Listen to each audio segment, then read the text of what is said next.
Sipajhar block কংগ্ৰেছৰ উদ্যোগত প্ৰাক্তন বিধায়ক বিনন্দ কুমাৰ শইকীয়াক উষ্ণ আদৰণি। চিপাঝাৰৰ তিনিবাৰৰ বিধায়ক বিনন্দ কুমাৰ শইকীয়া বিজেপি ত্যাগ কৰি কংগ্ৰেছ দলত যোগদান কৰাৰ পাছত আজি নিজ সমষ্টি চিপাঝাৰ ব্লক কংগ্ৰেছৰ উদ্যোগত অনুষ্ঠিত হয় এক উষ্ণ আদৰণি অনুষ্ঠান। প্ৰবীণ কংগ্ৰেছী তথা চিপাঝাৰ টাউন ব্লক কংগ্ৰেছৰ সভাপতি ভূপেন কুমাৰ নাথৰ সভাপতিত্বত অনুষ্ঠিত অনুষ্ঠানত প্ৰাক্তন বিধায়ক বিনন্দ কুমাৰ শইকীয়াক চিপাঝাৰ ব্লক কংগ্ৰেছৰ ফালৰ পৰা ফুলাম গামোচা জাপি দিৰে উষ্ণ আদৰণি জনায়।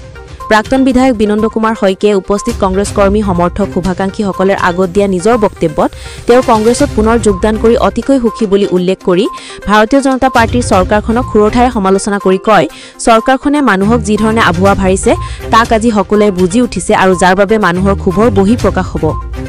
সাংবাদিকৰ এক প্ৰশ্নৰ উত্তৰত প্ৰাক্তন বিধায়ক বিনন্দ কুমাৰ শইকীয়াই আৰু কয় যে জুবিন গাৰ্গৰ আজি পৰ্যন্ত মৃত্যুৰ ৰহস্য ফাদিল কৰিব নোৱাৰিলে বুলি উল্লেখ কৰি যি সময়ত লাখ লাখ মানুহে জুবিন গাৰ্গৰ ন্যায়ৰ বাবে কান্দিছে তেনে সময়ত মিঠাতেলৰ কথা কোৱাটো দুৰ্ভাগ্যজনক। অৰুণোদয় প্ৰসংগত বিধায়কগৰাকীক সাংবাদিকে সোধা এক প্ৰশ্নৰ উত্তৰত কয় যে নাৰী শক্তিৰ প্ৰচুৰ সম্ভাৱনা আছে, কেইটামান টকা দি চৰকাৰখনে জনপ্ৰিয়তা ধৰি ৰাখিব নোৱাৰে, যাক আজি মহিলাসকলে বুজি উঠিছে বুলি মন্তব্য কৰে। অনুষ্ঠানত ব্লক আৰু মণ্ডল কমিটিসমূহৰ পৰা কেইবাগৰাকীয়ে শুভেচ্ছামূলক বক্তব্য আগবঢ়ায়। আজি চিপাঝাৰ ব্লক কংগ্ৰেছ কমিটি আৰু চিপাঝাৰ টাউন ব্লক কংগ্ৰেছ কমিটিৰ যৌথ উদ্যোগত এখন বৰ্ধিত সভা, দলীয় বৰ্ধিত সভা এখন অনুষ্ঠিত হৈছিলে আমাৰ চিপাঝাৰ সাহিত্য সভা স্মৃতি ভৱনত। আৰু এই সভাত আহি মই দলৰ বিষয়ববীয়া আৰু আমাৰ ব্লক পৰ্যায়ৰ যিখিনি আছে আৰু মণ্ডল পৰ্যায়ৰ সভাপতিসকলক আজি লগ পালোঁ। মই যথেষ্ট আনন্দিত হৈছোঁ যে প্ৰায় সকলোবিলাকেই এই সভাখনলৈ আহিছে। আৰু যোৱা 8 ছেপ্টেম্বৰত ভাৰতীয় জাতীয় কংগ্ৰেছত দিল্লীত যোগদান কৰাৰ পিছত পৰ্যায়ক্ৰমে আমি অসম প্ৰদেশ কংগ্ৰেছ কমিটি, তাৰপিছত আমাৰ দৰং জিলা কংগ্ৰেছ কমিটি আৰু আজি চিপাঝাৰ ব্লক কংগ্ৰেছ কমিটিৰ সভাত উপস্থিত থাকিলোঁ। মই যথেষ্ট উৎসাহিত আৰু আনন্দিত যে কংগ্ৰেছ কৰ্মীসকলৰ মনোবল এতিয়া ঘূৰি আহিছে। ভাৰতীয় জনতা পাৰ্টিৰ চৰকাৰখনে যিবিলাক কথা কাণ্ড কৰি আছে, যিবিলাক তেওঁলোকে কথাৰে মানুহক বিভ্ৰান্ত কৰিছে, আভুৱা ভাৰিছে, এই কথাবিলাক এতিয়া সৰ্বসাধাৰণ তৃণমূল পৰ্যায়ৰ মানুহে বুজি পাইছে। মই আজি কংগ্ৰেছ কৰ্মীসকলৰ মুখৰ পৰা, কংগ্ৰেছৰ নেতা আমাৰ যিসকল দলীয় ব্লক কংগ্ৰেছ পৰ্যায়ৰ বা মণ্ডল পৰ্যায়ৰ নেতাসকলৰ পৰা গম পাইছোঁ যে তলৰ পৰ্যায়ৰ মানুহবিলাক যথেষ্ট ক্ষোভত আছে।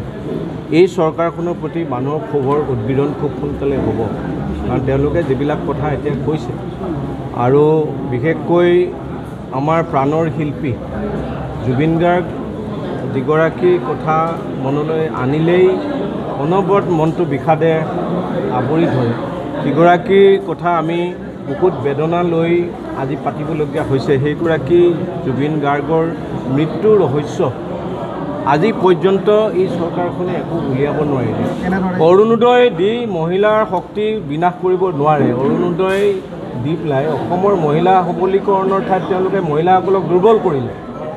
অসমৰ মহিলাসকলক অৰুণোদয় আঁচনিয়ে দুৰ্বল কৰিছে। এই নাৰী শক্তিৰ মাজত প্ৰচুৰ সম্ভাৱনা লুকাই আছে।